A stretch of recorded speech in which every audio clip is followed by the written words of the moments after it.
Sameer रिजवीଙ୍କ Dhuandhar 70 run batting not out रही दिल्ली को जिताई देले। साथ देते ट्रिस्टान स्टुप्स। लक्ष्नौ 10 विकेट रे 141 रन करथिला।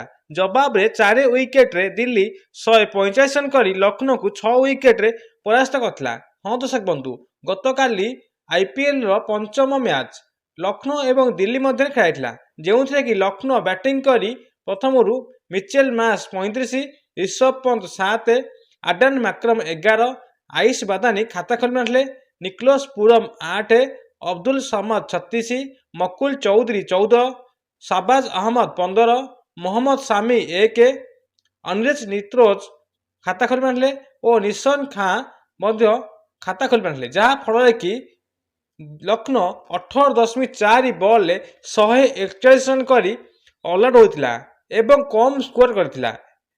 परवर्ती समय रे बैटिंग करथिला दिल्ली।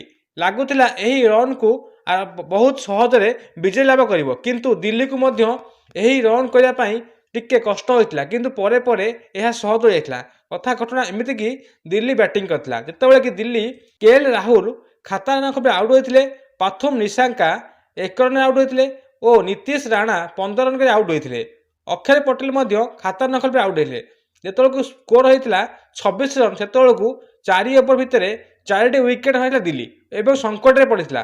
पर बैटिंग पे आसीथिले समीर रिजवी, जे कि 47 बॉल 70 रन करथिले एवं 5टी चौका 4टी छक्का मारिथिले।